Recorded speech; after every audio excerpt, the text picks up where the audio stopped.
So I'd like to walk you through the customer experience cycle. A couple of bits in terms of security and login.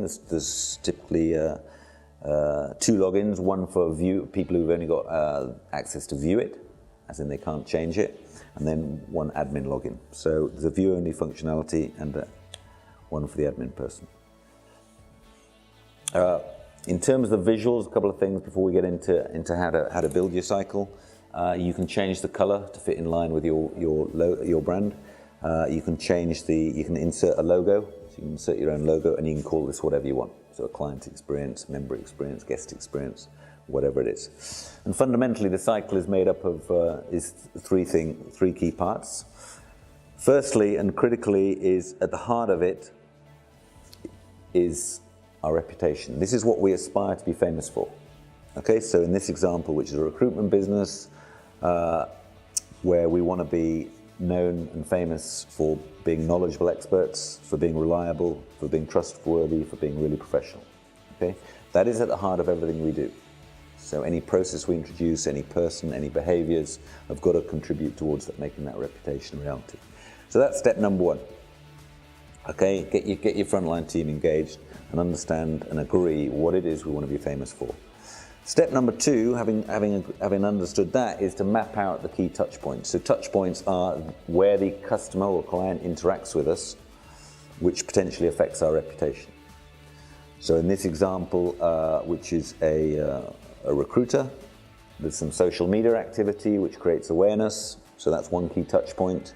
Then there's some initial contact, which are all about engagement, whether that's LinkedIn contact or initial phone calls, face-to-face meetings. Then there's the whole delivery aspect of it, from sending through candidates, etc., all the way through to the ongoing management. So we're mapping out the key touch points that affect our reputation.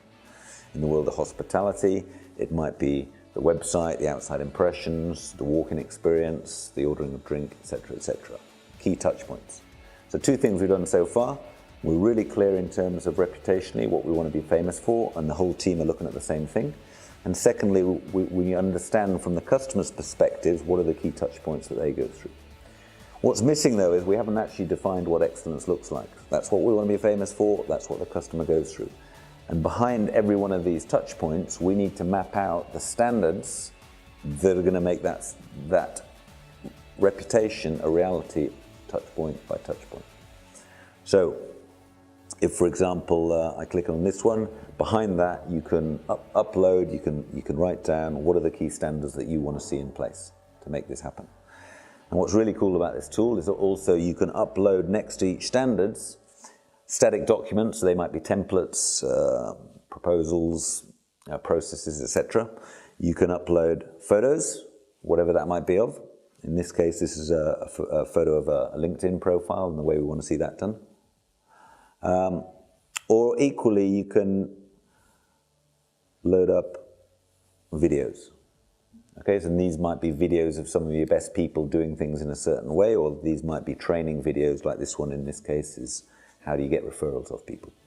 Okay, so you can upload behind and alongside the standards, static documents, photos, and videos, which make the whole tool far more dynamic from a learning experience. Equally, based on the feedback you're getting from customers, you can rate each of the touch points based on the feedback, and you can build by focusing on every single touch point an action log which demonstrates what are you trying to do to get better and better moving forward internally. Okay, and that might be we're going to run some training, or we're going to develop a new process over here, or we're going to get some research over here, whatever it is. Fundamentally, we want to use this as a live dynamic tool, which requires us to have a bit of an action log which says what are we doing to make these touch points even better than they already are. Okay, everybody who's used it finds it incredibly easy to use. You don't need any outside input from everybody. There's a great little help frequently asked questions area to help you make it right. So any questions, give us a shout.